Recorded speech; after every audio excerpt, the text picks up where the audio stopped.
Well, hello, White Sox fans, and welcome to another edition of the FutureSox podcast. My name is Ian Eskridge. Joining me is James Fox. How are you, James? I'm good, man. What's going on? Oh, Zach Collins is back in Chicago, so we can all celebrate. Something like that. Yes. Something like that. Yeah, I Jerry know loves to have a Zach Collins. we were gonna touch on like last night's, at some point, but now we actually have like a Bulls one too on a Future Sox podcast. So yeah, whatever. That's fine. Yeah, just We can touching do on it really quick, we can do whatever we because it want. just happened. Yeah. Yeah, we're adults. We can do what we want. We can eat ice cream for dinner. We can talk about Zach LaVine getting traded to the Sacramento Kings, be reunited with DeMar DeRozan. Yeah. I mean, in a city full of like horrible rebuilding teams, it's something that like the Bulls need to do that and they just haven't, and it's not fun, but like it is kind of what it is. So yeah, they're gonna be really bad. I will say this: Arturas Karnisovas, like really bad at this. Chris Getz is not the worst general manager employed by Jerry Reinsdorf. That's a fact, in my opinion, anyways. I mean, you would have thought maybe right when it started that you would be going out on a limb saying that, but after watching this over the last couple of years, I'd say that's a Yeah. pretty fair statement. Well, I think with the Bulls, there's there's all sorts of like weird restrictions where like the like ownership really values like making the playoffs and that sort of thing, and it's stupid in that league. But so I do think he's hamstrung a little bit, but my God, like it's just you've had the opportunity to do this like 3 straight years now, and you're finally going to do it, but you're not going to get like anything in return. So it's just crazy. Yeah, I mean, at least not a whole lot. So Vince is asking who the Bulls got back in return. They got Zach Collins, Trey Jones, Kevin Huerter, and their own 2025 pick from the Spurs, Yeah, free and back clear. basically, which they probably would have gotten anyway because the Spurs only got that pick if it was top 10 protected. And the Bulls will surely be in the top 10 now, I would think, because they're going to make a couple more deals. But now they don't have to worry about it. Now they can do whatever they want, and they'll have their own pick. And then last night, I don't know if you were awake. I was not. Like I saw it this morning, and I was like, "This is fake. There's no way this happened." And then, oh my good God, like talk about just like destroying the will of a fan base. Like I would be devastated. Like just like, oh my God. Like I'm not a guy that's like I'm gonna quit my team. Like I think that stuff's like kind of nonsense. But like if you traded 25-year-old Luka Doncic like for that, and I was a fan of that team, like I don't know how I would be able to recover. Yeah, for those of you that do not know, Luka Doncic got traded from the Mavericks to the Lakers. Uh, yes, I was awake. I actually woke my son up, who was sleeping on the couch next to me, because I was like, "What just happened here?" Just like I was, my mind was blown. How long were I you? How couldn't long believe were it. you focused on like whether or not it was like a real shams or like a hack or something? Like because like I was this morning, right? So I had seen it everywhere, but like going back and looking at it, I'm like, oh my God, this is like insanity. Yeah, so I thought maybe at first that it was a hack job, but then I saw that it was on his Instagram as well. So I was like, well, if it's on both of these sites, it's got to be real, right? And then I saw it pop up from ESPN's from another ESPN guy, and I was like, oh, okay, it's real. Yeah, I don't Yeah. know. Well, Obviously, there's something going on in Dallas where they hate that guy for some mhm. reason. Yeah. Well, I know he's like lazy and fat and stuff, but he's so awesome. Like and I think you just hope that like a 25-year-old grows up at some point, right? But like, holy cow. Like, and I forgot that Mark Cuban was like basically divested completely. Like I knew that he sold his shares, but for some reason I thought he was still like involved like in the day-to-day, like with the GM and that stuff, but apparently not. Like he sold out, he like left essentially, and he's like not running things anymore. So yeah, Yeah, I didn't think this was something that he would ever do because he's huge on like keep superstars. I mean, so all right, well that was 5 minutes on the NBA. So yeah. B says that he didn't know that there were that many varietals of mambas. There is a mm-hmm. red mamba in the trade. Yeah, because Um, Kevin Herter's a redhead. Yes. yeah, I did not. I also was unaware different shades of Mambas. So really quick here, Adrian asked like if there's an MLB comp to this trade. I don't think there is, but I quote tweeted somebody earlier with an NFL version, and this is pretty funny because I got in the car and I went grocery shopping, and there was some like host on like national radio who quoted the tweet that I sent, but he didn't say my name. He's like, "Oh, some guy on Twitter compared it to like Cincinnati Bengals trading Joe Burrow for like Matthew Stafford because they want to go under center more." That's like the equivalent in the NFL. So thanks, radio host, for not mentioning I'm just some guy on Twitter, which is I am, which it's totally fine. But I think I was the originator. So Yeah, I was gonna say thanks for showing up tonight. I didn't know, in between your draggings on Twitter today, oh yeah, it whether was you'd make it or not. a public flogging, like apparently. But even though like yeah, it's fine. Like we should why didn't we go to the Super Bowl and broadcast live Oh, we should and have. meet people? We just be sitting there, FutureSox podcast on Radio Row. Why I not? could I mean, I everybody could goes to Radio Row, I heard. yeah, like I could ask, you know, um like people from the Chiefs how Eric Bieniemy will do coaching the Bears running backs. Just we could Is come that up with something. I see. Is this correct? Calvin Johnson is going to be an assistant wide receivers coach. I don't know. I didn't see that It, yet. That I would be great. saw something on the old X about that. I Mm. don't know whether it's true Well, or it not. has to be true. It was on X. So True. I know that there's something on here that I missed. And of course, now I don't see it. I what's don't up, know. I Trey? thought, how you doing, Trey? Thanks for coming in, guys. We appreciate it. All right, so let's move along to actual White Sox news here. People in And podcast it's form can fast forward 8 minutes if they want. Like, yeah, true. Yeah, I'll yeah, put a little time marker in there. yeah. Skip to White Sox stuff. And this isn't even real White Sox news. It's fake White Sox news. Robert trade rumors that have been kind of floating around. There's been one floating around with Cincinnati. You want to go ahead and expound upon that? I will, but like, what do you make of the White Sox? And I'm guessing it's the White Sox because they've always done this, like being totally okay with like sticking the Reds name out there in trade rumors. Like, I wonder if the Reds are one of those teams that just like don't comment. This is like the first thing I thought of because this happened with Cease too. Like all the names leaked, right? Like Cease was like rumored to, or maybe it was also, it might have been Crochet. I think it was Cease, not Crochet. And like Bruce Levine had names. Like he was like, oh yeah, they wanted this guy, and this guy, but it went nowhere. It's like, well, that's weird. So I always think that's like trying to press somebody else. So Jim Bowden came out and said basically that the Phillies were into, and he said that the White Sox want two like top 5 prospects out of an organization. So, essentially the Reds rumor came out and it was centered around Edwin Arroyo, but they couldn't agree on prospects and they couldn't agree on money going back, which look, man, if the White Sox have to eat money to trade Luis Robert and only get Edwin Arroyo, like I would keep him. Like that's not enough. Like and I understand, like we've talked about this a lot. Like I think there's a chance that the White Sox are just scared to death of him, that he just whatever, right? And this might not be fair, but like isn't going to work hard, it's going to get hurt again, like something like that, and then they're just going to be stuck with nothing. But I would gamble this time, like I would bring him into the season and see what happens because I think you can get more than that. Yeah, that's pretty much Trey saying the same thing in the comments. I kind of think the same thing, is that if you can't get what you're looking for, and I kind of feel like Getz has been pretty good about this since he started being the GM, is when he didn't feel like he was getting at least somebody that he really wanted, he didn't just trade a guy to trade a guy. At least, within somewhat a reason. I mean, Yeah. I don't know. The Arroyo thing, I think that he's got some upside, but it's not enough for me to look at him as a headliner of a trade with the Reds.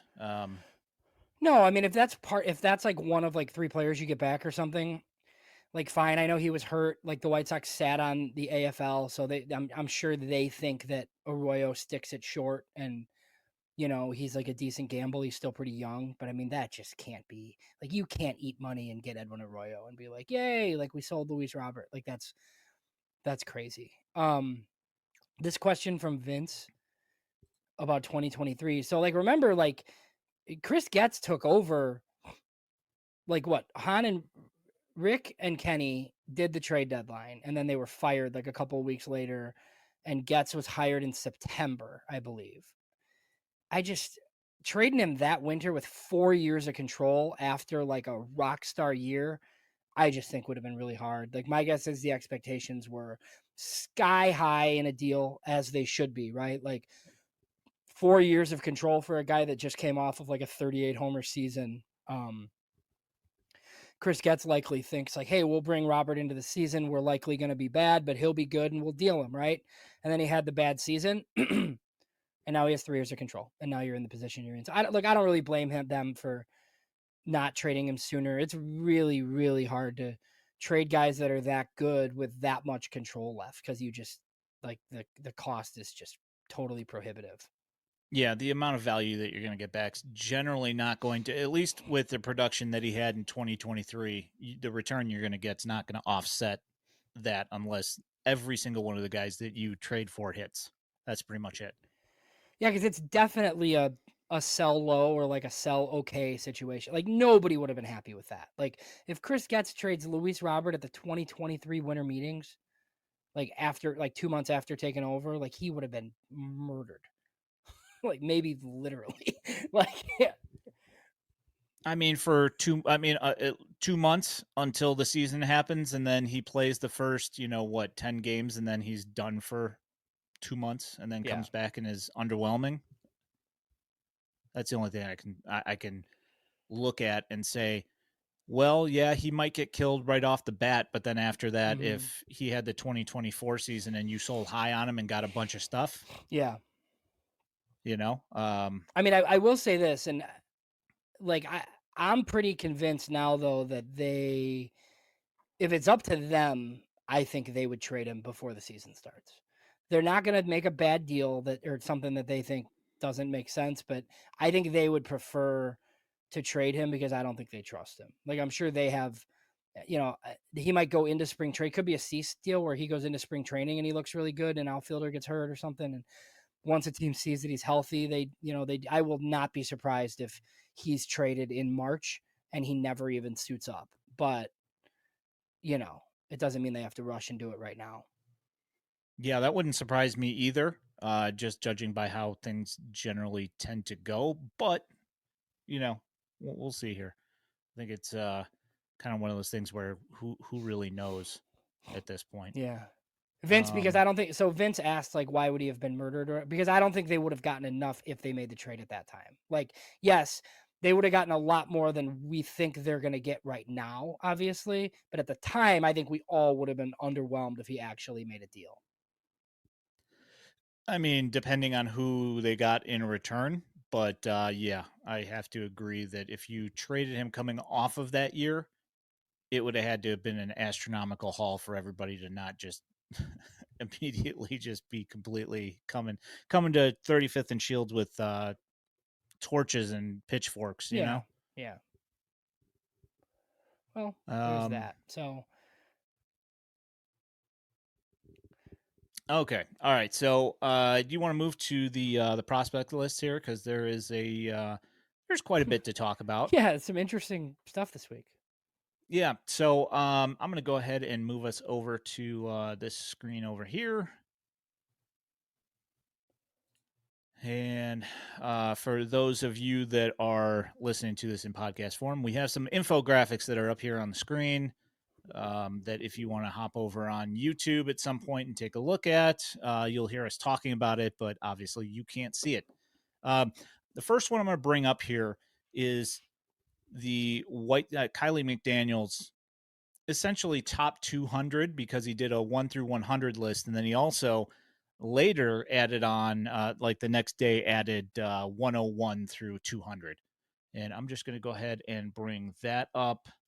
Some interesting stuff here with this. um, Noah Schultz still being the number one ranked White Sox prospect, not shocking. um, Most lists are coming in with Colson Montgomery somewhere in the top 50-ish area, and he pops up at 33 on here, which is actually kind of higher than he's been in most of these lists. Do you have any thoughts? So I'm just going to go ahead and burst this bubble right now before we move to the athletics list here. But Colson Montgomery was left off the top 100 completely by Keith Law. So your thoughts on ESPN's 33 here? Yeah, so I will say, like, Keith Law is generally against the industry just because, like, he does like his own list, right? We've kind of talked about this. Kiley's very similar to that, where he has um like his own future value system, and that, which is why it's interesting that he has the White Sox as the number 2 farm system in baseball, and he has like 11 of the top 200 here. I think that everything here seems a little bit normal. I think Braden Montgomery is a little lower than most publications, but like I have no issue with putting him at 92. Like, he hasn't played yet, right?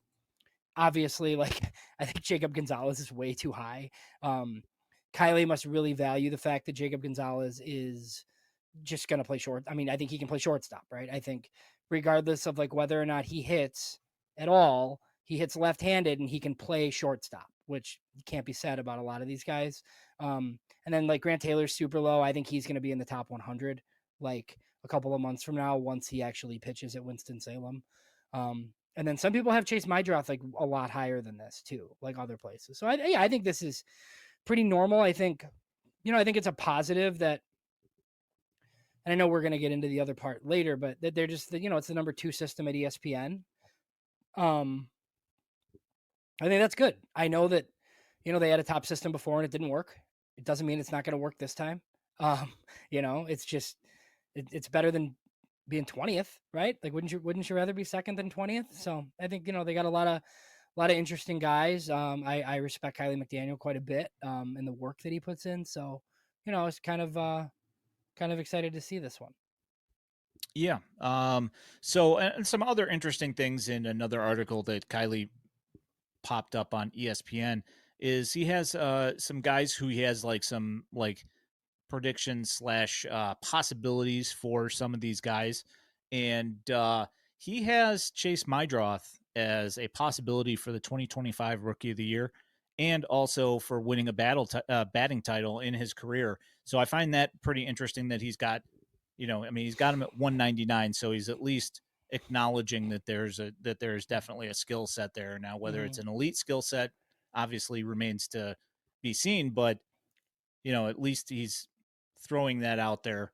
And while he is at 199, at least you see his name published on a list, as opposed to the other top 100s where you don't see him.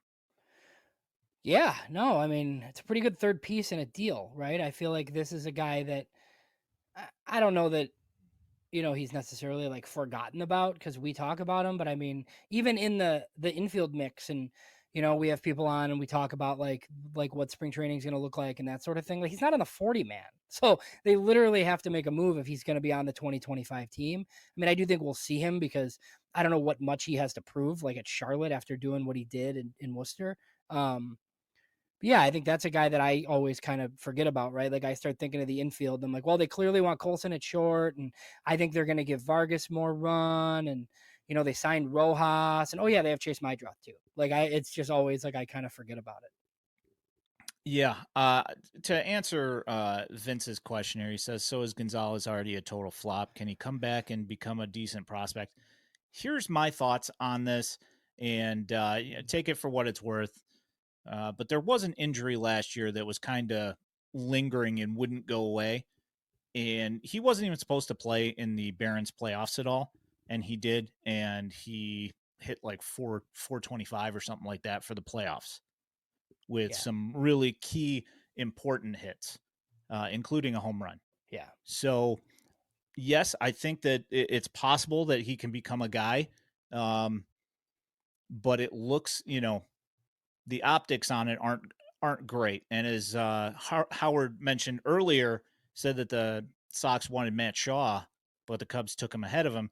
And if that's indeed the case, and they audibled, and then that's what they did, that kind of has a possibility of being an ugly look as well. Well, I don't really know what happened because Teal went 14 right in front of him too. Like, so I had heard in that draft, Blake Mitchell was their target. He went eighth to the Royals. And look, that would have been risky too. Prep catcher at 15, like he went eight. And then I had heard that morning, obviously, like we were on a live stream, that the scouting department wanted to take one of the prep hitters. And then draft room shenanigans happened, and Jeremy Haber kind of overruled the group and picked the college guy. Now that doesn't mean that Gonzalez was definitely the pick. Like if Teal or Shaw or Tommy Troy or one of those guys was on the board, but he definitely was the pick over like guys like Braden Taylor and you know Chase Davis and some other guys that were on the board. Like they decided to go with Jacob Gonzalez. They got him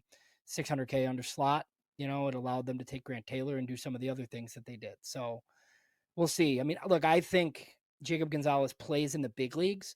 I just think it's a matter of impact. And for me, like, hopefully, I almost did it again. Hopefully, Ryan Fuller and the hitting team, like, I personally, like, if Gonzalez can stay at shortstop, like, I would prefer he be a low average guy that taps into the power more so than just like one of these slappy like shortstop guys because he does have pop, but he can't. I don't think he can do both. I think he has to kind of decide like what. I'd rather have him be like a 20 homer guy that plays good shortstop than OPS 700 and just kind of be in the big leagues. But we'll see.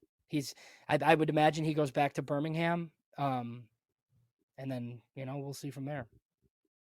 My personal opinion is I think that Jacob Gonzalez is a lot closer to what we saw in the first month in Birmingham than he is what we saw in the middle of the season.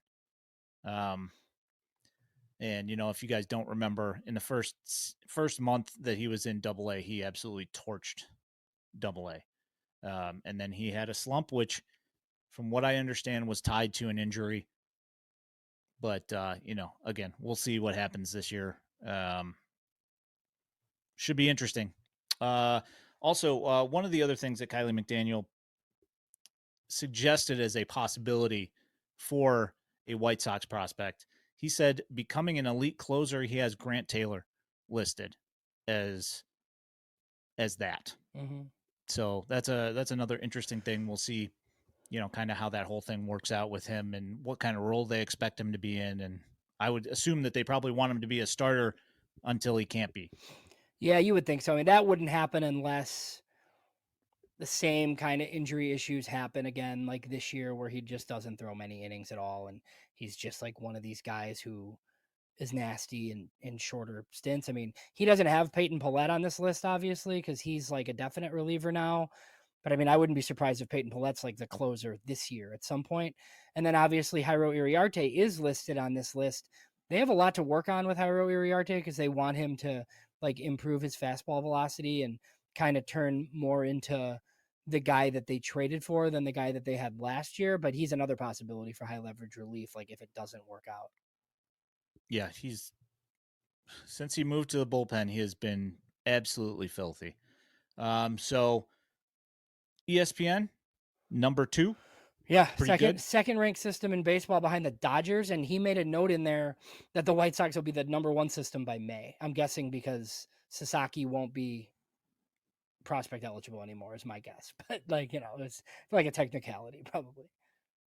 Yeah, totally. But it's kind of one of those things where I look at Roki Sasaki and then putting him at number 1 on a prospect list, and I'm kind of like, Yeah, I mean, I why? think they kind of have to because he's Rookie of the Year eligible. But yeah, it's weird. Like like it's just kind of it's like the Thorpe thing, right? Like Baseball America has Thorpe on their list, but nobody else does because Baseball America doesn't care about 45 days active, even though like to win Rookie of the Year, like that's why I just go with the 3 that we always talk about, right? It's 50 innings pitched, 130 at bats for hitters, or 45 days active. Then you're off prospect list completely because you're not rookie eligible. Baseball America disagrees, and it makes things weird. Yeah. So I'm gonna bring this thing here. Did you see this video? TikTok, the White Sox TikTok / Instagram, whatever.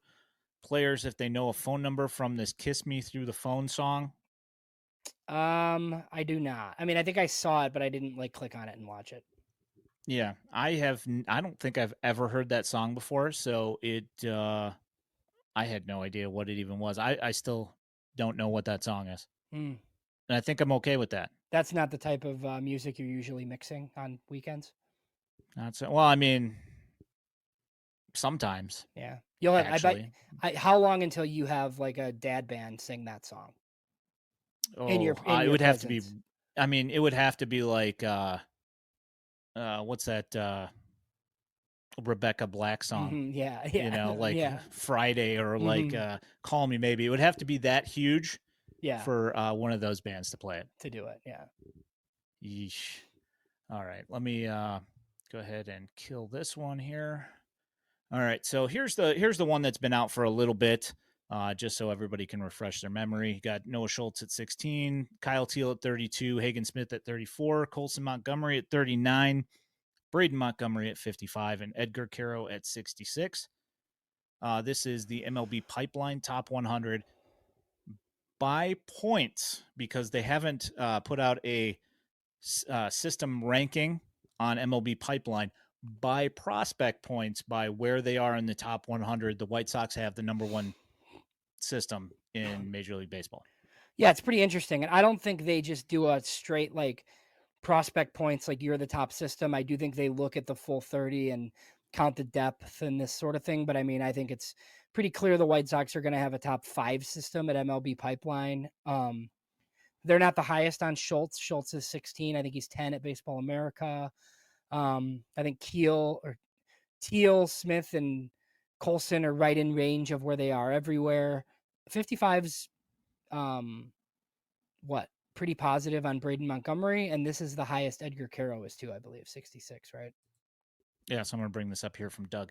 Says the Sox going to do with Carroll. He's only on 2 out of the 3 lists. Cannot get a pick for him. Yeah, they You can. can get a pick for him Yeah, because he's on 2 out of 3. If he was out of one, if he was only on 1 out of those 3, then yeah. he would not be eligible. I don't know whose list they're using, but in the past it's been Baseball America, um, MLB Pipeline, and then the list at ESPN actually, which is Kiley's, which helps the White Sox because Caro's on both. So in theory, Caro, Teal, and Colson Montgomery would all qualify the White Sox for a PPI pick if any of them won Rookie of the Year.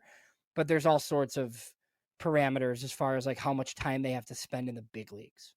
You know, like you can't just bring a guy up in June, have him go nuts, win Rookie of the Year, and get a pick. He has to be up sooner than that. Yeah. So Vince says we need to stack another 2 to 3 good drafts in international periods, more and more depth. I don't disagree. The main issue here is that takes time. It does. So we just kind of we're in a holding pattern essentially at this point, just trying to amass as much talent as we can, getting rid of guys that we know that aren't going to impact the White Sox in a huge fashion for the next 2 years.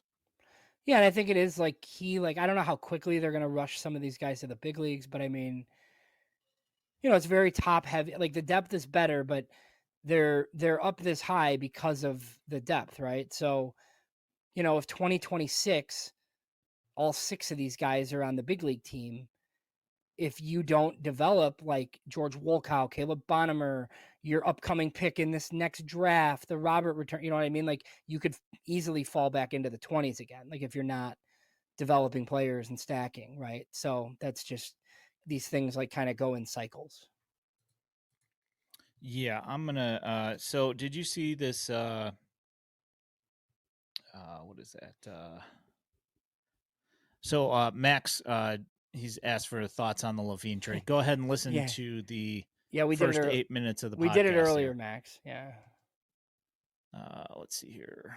Ryan Bra- Yeah, Brian so Brazier. Brazier is 37 years old, DFA'd by the Dodgers. So I put a tweet out that the White Sox should be interested, just because, like he could be their closer and they could trade him. But my guess is a contender picks him up. That's what I was kind of thinking too. I mean, obviously, like when I saw that he was a free agent, I was like, "Oh yeah, the Sox should absolutely pick him up."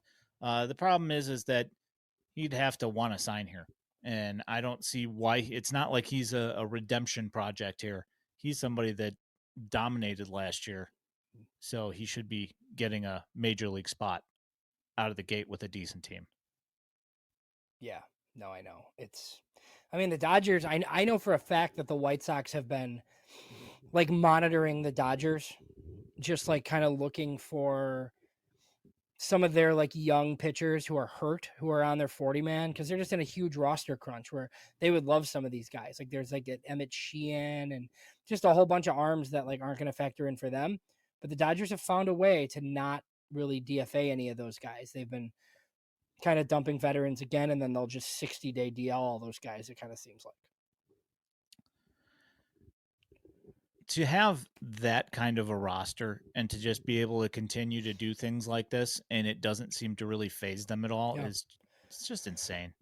Well, it's a new evil empire. I mean, it's just kind of like the league has done this. Like it's the owner's fault, right? Because they've, we talked about this I think last week, right? But they just have kind of so the owners have let them make it so everybody can basically spend the same on the draft and in the international market, where it's just like so watered down where you can't really overspend anymore. Like you use bonus pools and finite resources and that thing. And the only place where you can spend whatever you want is in free agency. So then the Dodgers do. And they're better at the other two things than everybody else. So they basically like rigged the game for them, and they're, doing it. And, with that being said, like it's baseball, right? So they're not guaranteed anything. Like they could get in and lose their first series in the postseason, but it is kind of annoying. I don't mind it. I find it interesting because I know that the White Sox aren't going to win. So to me, seeing actual things going on where I'm, like I just kind of tilt my head and go, how are they managing to do this? I'm all for seeing how it plays out. Yeah. Well, did you So see? I mean, we kind of glossed over it, but like they're Kylie's top farm system. They just have all these young dudes that are like awesome all the time. they certainly seem to, and that I mean, most of the time they don't end up playing for the Dodgers, but They yeah, don't, it's and pretty and crazy. they have some of like your Yankee fear. Some of these Dodgers guys are a little bit overhyped, I think. Like sometimes, like your Diego Cartayas, who's untouchable, and now like the Twins get him for nothing, and he likely doesn't even play in the big leagues. Like they know exactly which guys to keep and which guys to get rid of, though, which is I think the difference between them and a lot of other places. Yeah, it definitely seems that way. All right, so here is the Baseball America Top 100, which we've also touched upon here in the last week. But Noah Schultz coming in at 10, Colson Montgomery at 39, Hagen Smith at 40, Kyle Teal at 52, Braden Montgomery at 66, and just missed is Edgar Caro in the top 100. Yeah, it's pretty egregious. I mean, we don't need to rehash it. It's just, I mean, I think they have like 6 to 8 people voting on their list. We use a similar process at FutureSox. I don't know. 139 WRC plus in the high minors out of a switch hitting catcher that's like going to stay at catcher is a top 100 prospect. So, that's fine. Yeah, so they did come out with a article this last week of sleepers from everybody's system. The sleeper for the White Sox system is George Wilco. Mm-hmm. And also, Chase Mydroth and Drew Thorpe both got votes to be in the top 100 as well. They had something today with on pitchers too that Grant Taylor was mentioned as well. I think like the Oh, yeah. highest upside pitcher that wasn't listed. Which I mean, here's the thing: if Grant Taylor goes to Winston Salem and does what he did in Kannapolis and doesn't get hurt, he's going to be top 75 or so at midseason. Did you see this? Howard says that I did the not see MLB that. Network talking about Lance Lynn signing with the White Sox as a closer, and he supposedly, apparently, he did find the salad. He has lost 25 pounds I don't know why. I don't think they'd ever let him back in their building again after what after happened. how he was at the end. I mean, I saw the report that some teams are like considering him as a closer, which okay, fine, but I'd be stunned if it was the White Sox.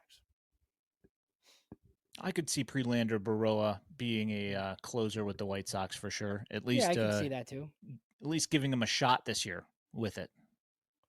Yeah, I think so. I mean, I think you want him and Leisure to be in the back end of your bullpen because I just think it's good for the organization as a whole.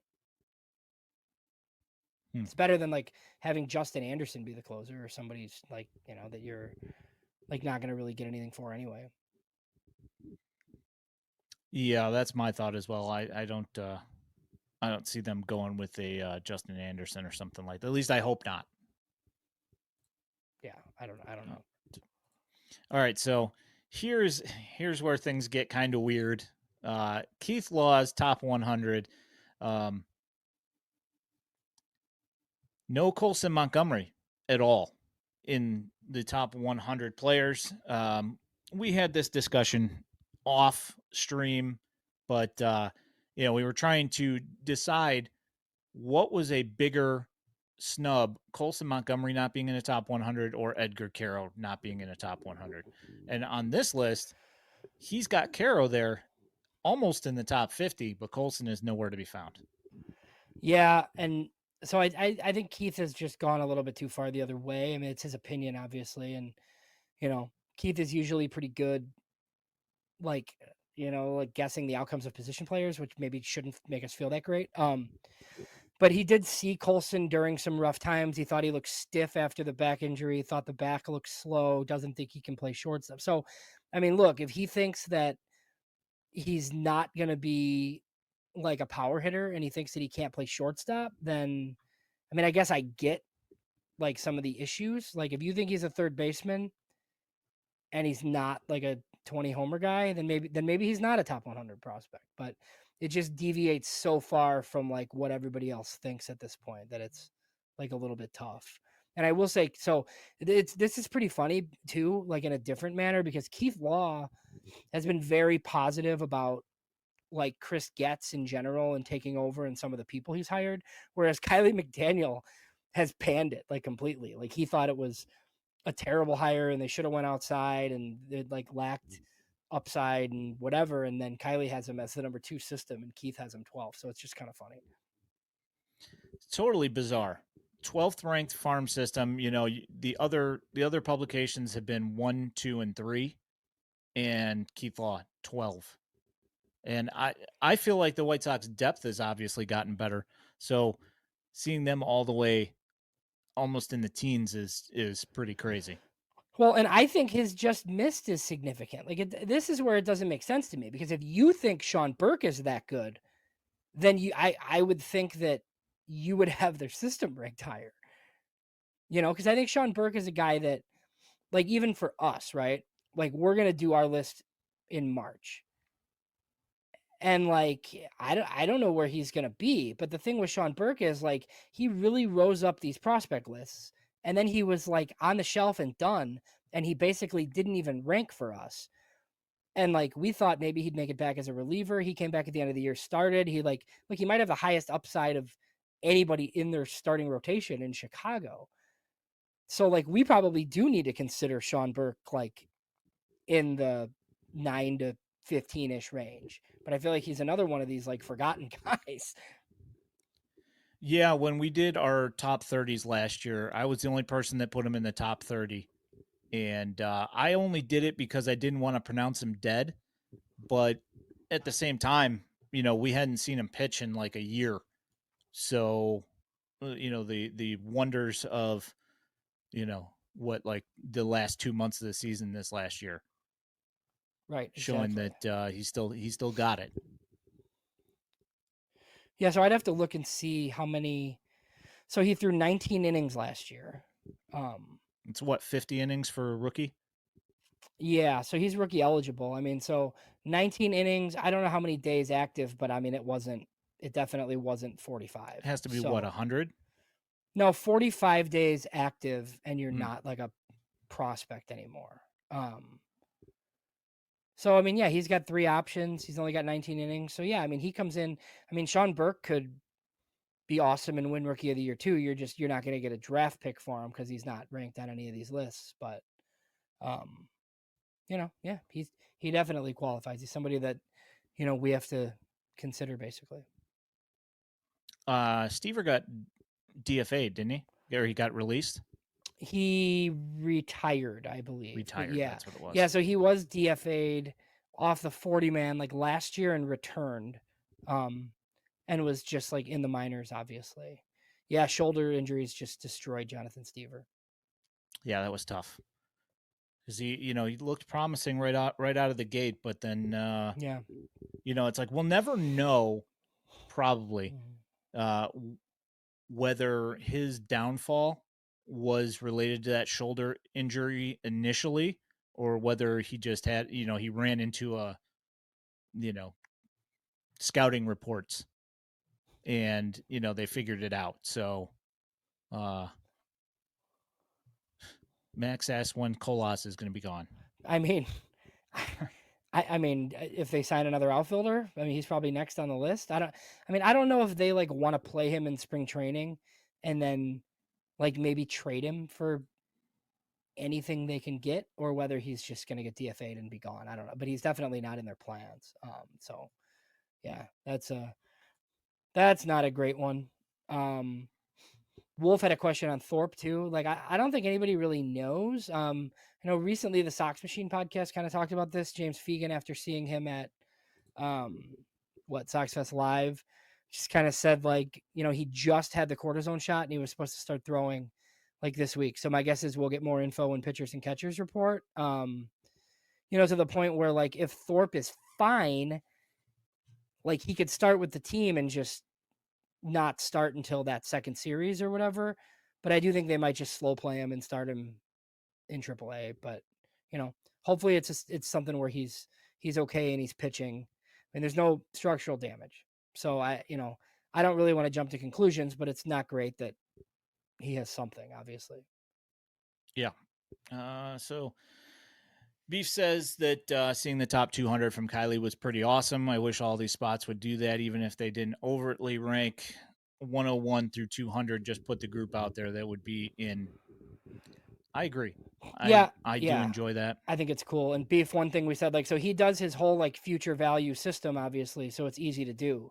Like if you're ranking everybody 20 to 80 with future value, then you just like put a chunk of guys together and it's easy to like come up with that list basically. I feel like not everybody does that. Yeah, having a guy that works for ESPN that actually used to scout players, And yeah, I we find that. worked in a front office, right? Yeah. Yeah, that I think that definitely helps things. Some of the other spots, most of the other spots don't have that.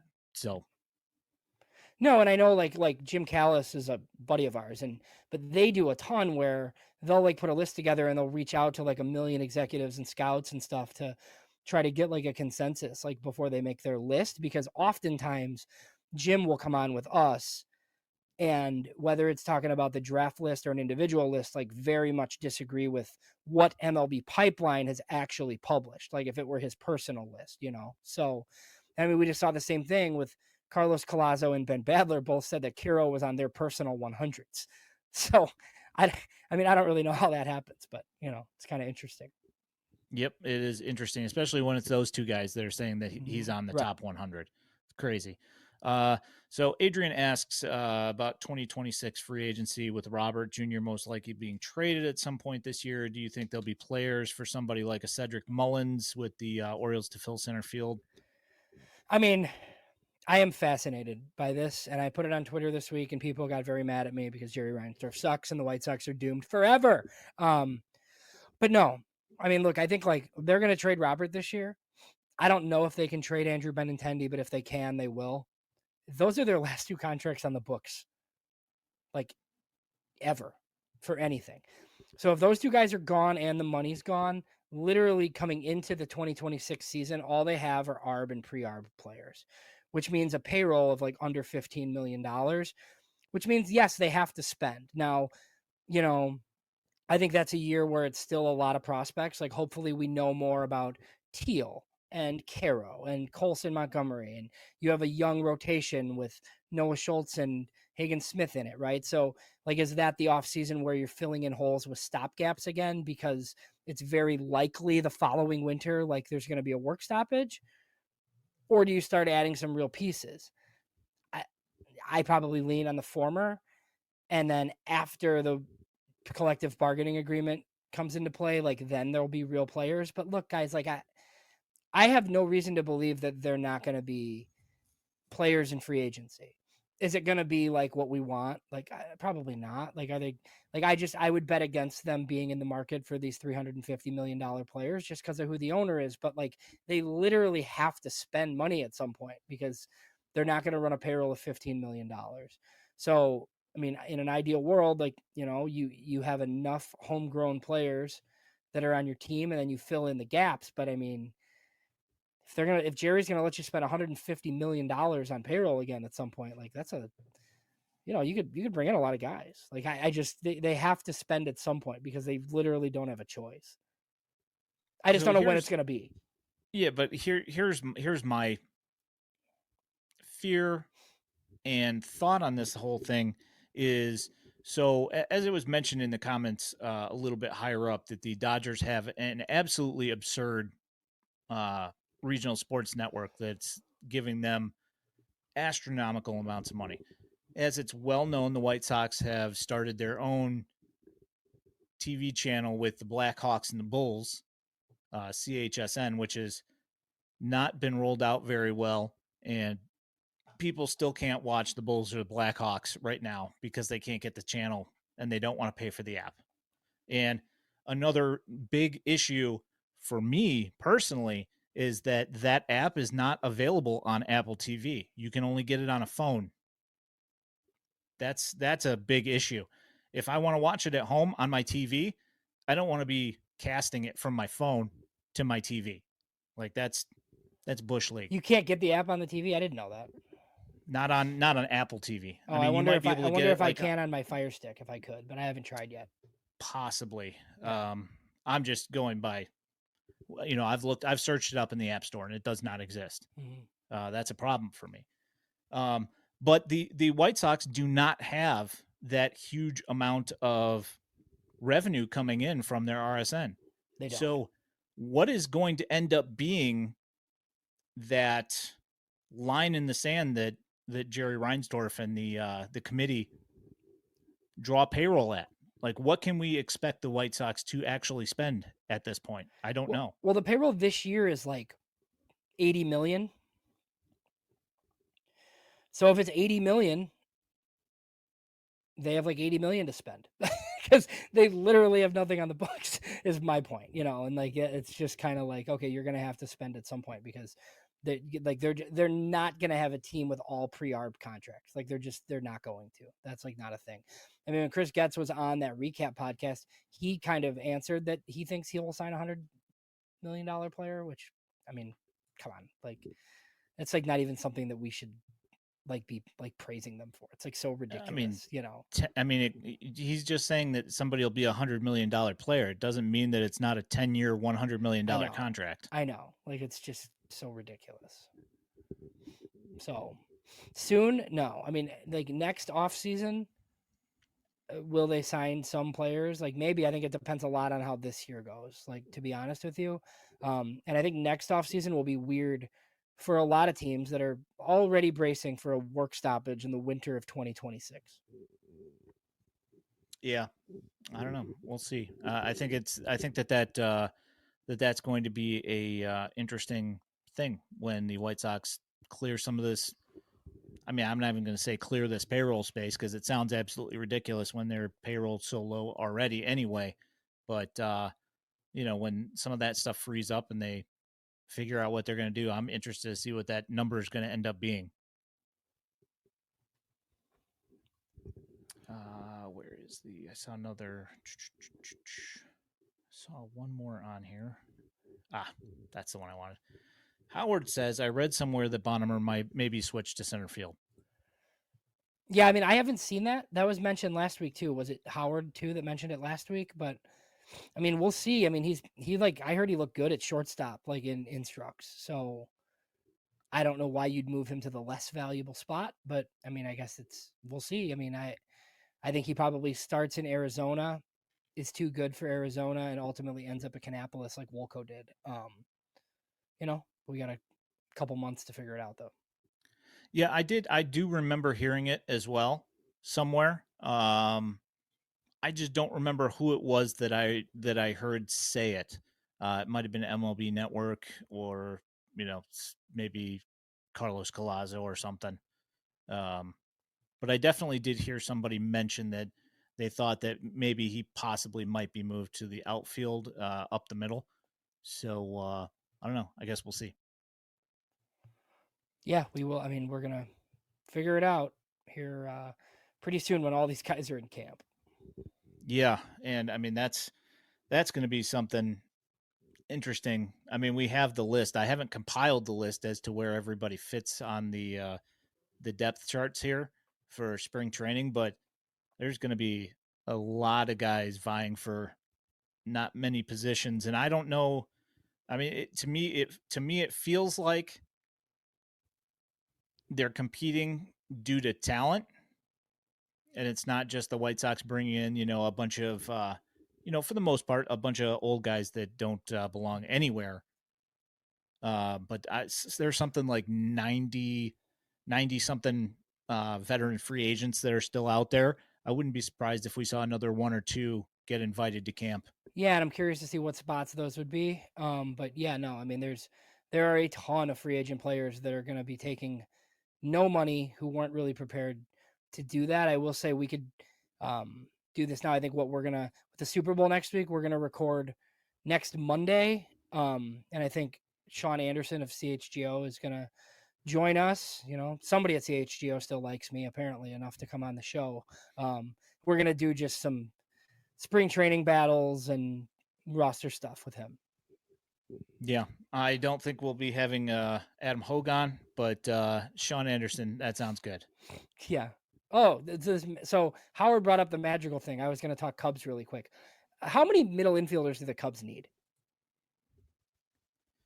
More, always more. So Nicky Lopez coming back home. But it's a minor league He's deal. from Naperville, obviously. Yeah, no, for sure. It's a minor league deal, but he kind of fits like that team, I think. Just because I mean they traded what they traded for Vidal Brujan, they signed John Birdie. They have a bunch of these like infielders, and I think they want to play Matt Shaw at third if they can. So, it's just fine. Nicky Lopez should be a minor league contract, and he got one, and he gets to stay local. Yeah, I mean, I think he deserves to play baseball. I just don't know if it's at the major league level at this point. I'm really glad the White Sox didn't do it, because I could have easily seen like Nicky Lopez back on a minor league deal starting shortstop, like for the Sox, and I would just much rather go with Baldwin or Mydroth or like one of these other guys that you already have than do that. Yeah, so I was asked a little bit higher up here in the comments by Adrian. Could Brooks Baldwin also be a candidate for center field? I don't know about center field, but I could see him possibly populating a left field or a right field Yeah, he spot. could moonlight in an outfield corner. I think Brooks can play. I think Brooks like full form, if he has a big league career, is a super utility type guy. I think he could handle a position, especially on a bad White Sox team. But I just think like part of what makes him interesting is the ability to like play all over the place. Yeah, I completely agree. He should be able to pretty much pick up everywhere except for catcher, and hopefully, I don't want to ever see him pitch either. Yeah. Even though it's possible that he could be good at it. Well, it's kind of funny, like, and I don't want to bring up like, look, I don't like comparing guys to Ben Zobrist because he was awesome, but like when people used to say like Ben Zobrist's a utility guy, I'm like, no, he's not. He's a 5 WAR player that just plays everywhere. That's not a utility guy. When you're putting up 5 win seasons in the big leagues, he's just awesome, and he gave people the flexibility to move all over the place. Baldwin would be more likely, your typical utility type guy. Yeah, at Yeah, Sox Larry Fest. Garcia. Yes, exactly. Larry Garcia. No, no. I don't want to call him. I mean, I guess the ultimate Larry Garcia. How dare you? Hmm. My kid got his picture taken with Brooks Baldwin at Sox Fest Live, and Brooks Baldwin looked like he could be hanging out in my basement with my Oh kid yeah, dude, he at any did. point in time. Yeah. Crazy. Um, you got Somebody anything else for Howard this week Howard here? brought up Sheets and Moncada still free agents. I think Sheets is going to be a free agent for a while. Moncada, I would say probably prior to spring training latches on somewhere. What we saw some Yankee interest there. I don't think I'm ready for Yoan Moncada to OPS 850 and hit 25 dingers for the Yankees this year in a World Series run. I don't think I'm ready for it.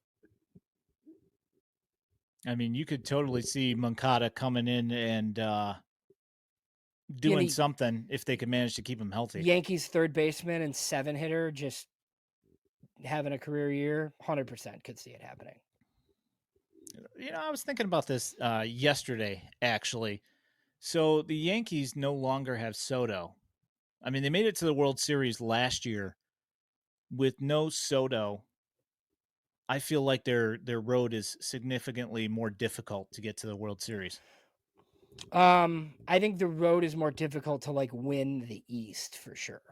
Which then yes, you're correct. Like makes it like once you get in, like I think their pitching's pretty good and like they have Aaron Judge, obviously. But I mean, like Baltimore's good, Boston's trying. I think Toronto is still trying. The thing is, I think like most of the teams in the West are like taking a step back. And the AL Central's pesky. So yeah, no, I mean it's like the Yankees just kind of added a bunch of guys. Like what Cody Bellinger are they gonna get? Like it's just the Yankees are kind of a weird team. So Gavin Sheets is getting some run here in the chat.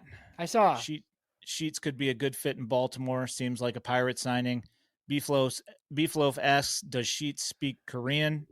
Yeah. I'm sure he probably eats Korean barbecue. I don't know if he speaks Korean though. Yeah, that's mean, but that's where he belongs probably.